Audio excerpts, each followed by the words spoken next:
Hello. It's another Monday, which means that it's a Mission Matters Monday on our Rockford Christian School Facebook page. So I thought today that I'd focus on excellence.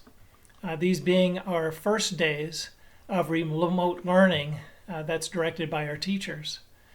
Whenever we're doing some planning, in order to do it well, in order to do it with excellence, we look around to see who else has done this. What can we learn from them? What can we learn from their successes, but also what can we learn from their mistakes? Now, we're blessed to have relationships with schools that have already been having remote learning for their students for a while. Those are our friend schools over in China. I have some friends who serve as administrators at an international school in China, and they too have this experience now for a couple months. So we looked at them and we talked with them. And we found out what went well, what would you change if you could do it again? Well, here are some things that we learned. One was they found that it was good for them to shift in the school from the youngest students to really have nothing online. They weren't using online instruction in school anyway, so why start that now?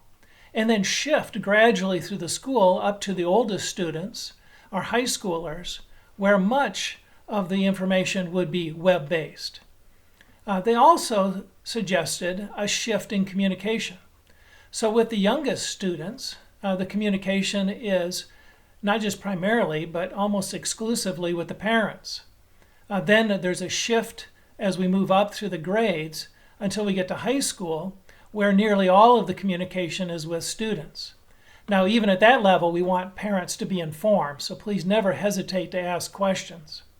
Watch for personal communications during this week with the youngest ones, especially with parents, with the oldest one, especially with students. Now, some things we also wanted to do was avoid their mistakes.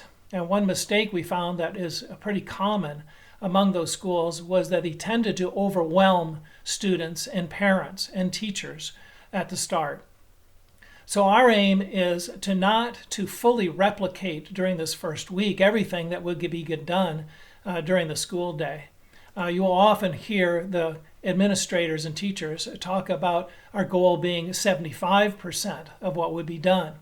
Now, if we need to continue with the remote learning for a longer period of time than just the next week or so, then you'll see us ramp that up over time and increase the amount that we want to cover. Something else they found was not to have too great an emphasis on synchronous instruction, but instead, very often, asynchronous instruction is better. Synchronous instruction is when all the students are together, like if they were in a classroom on campus. So they may be on a web-based platform where everyone is present. You see their little pictures on the screen and the teacher is providing instruction. Very often that's helpful. But not so much for the younger ones. Even for the older ones, very often asynchronous instruction is better. That's because then the resources that they need are available at any time, whenever the student is able to study, whenever the parents are around, maybe because supervision is needed. So watch for us to correctly use synchronous and asynchronous instruction. And then the last item was that often there was challenges for these other schools because they introduced brand new technology right from the start and heavy use of it right from the start. So what we're doing is we're doing our very best to only use technology that students and teachers have already been using when on campus.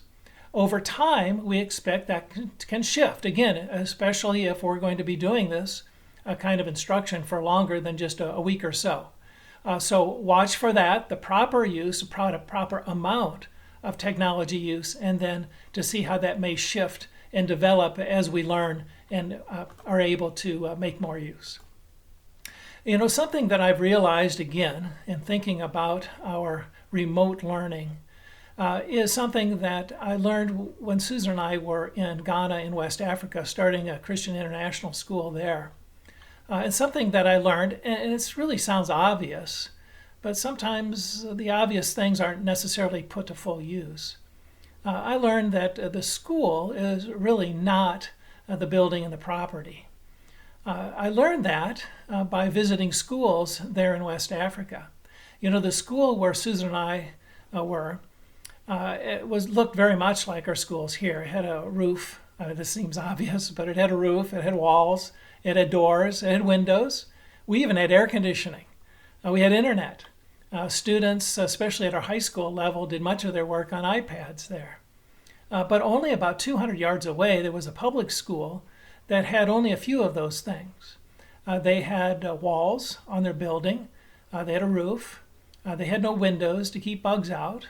They had no doors to keep the building secure. They did have some benches in the classrooms for the students to sit on. And the teachers had chalk, and they had a chalkboard. None of the students had books, but the teachers did. Further out from this big city, out in a village, I had the opportunity to visit a school there where the villagers were so proud of their school. They had put up poles, and on those poles they had put a metal roof above their school. But that was it. Underneath was a dirt floor. Classrooms, there were 8 classrooms in that school, were separated, if you can imagine this, by walls that were 1 block tall, because that's all the blocks they'd have been able to buy so far. That certainly didn't keep any noise out from room to room.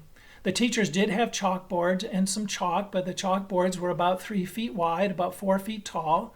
There were no walls to hang them on, so students took turns holding the chalkboard while the teacher or classmates would write on it. And then even further out into the bush, as they call it there were schools. The schools, there was no building. There was no chalk. There was no chalkboard. No books.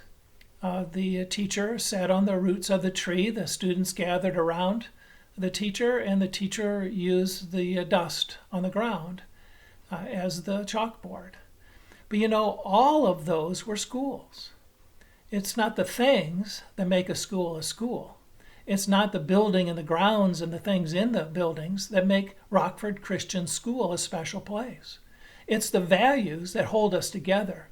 And it's the people who are guided by those values who make good decisions for the students of our school.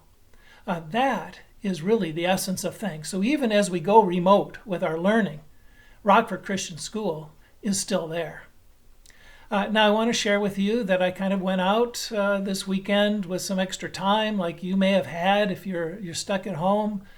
So I thought, what could I do to maybe improve my communication at Rockford Christian? So I went out and I created for myself a superintendent Facebook group. So if you're interested in my thoughts, if you're interested in some things that I might have to share, you'd be welcome to search for Rockford Christian School Superintendent on Facebook and then follow that group. Now, I am not going to be repeating what's covered elsewhere for our school and social media. So the foundation for our online presence is our website, rockfordchristian.org, and then our school's Facebook page called Rockford Christian School. So that's the place to start. I encourage everyone to follow that page, Rockford Christian School. But then we have a page for each of our schools. So depending on where you have a child or a grandchild or a friend, you may want to follow one of these other Facebook pages. So we have Rockford Christian Elementary School, Rockford Christian Middle School, and Rockford Christian High School. And then we have our specialty pages for athletics, alumni, the various grade levels, and others. But the new one is Rockford Christian School Superintendent. So with that, I'd like to finish, but first share a Bible passage with you. That Bible passage is from John chapter 14, verse 27, the words of Jesus Christ. He says, "Peace I leave with you. My peace I give to you. I do not give as the world gives. Do not let your hearts be troubled, and do not be afraid." God bless you all.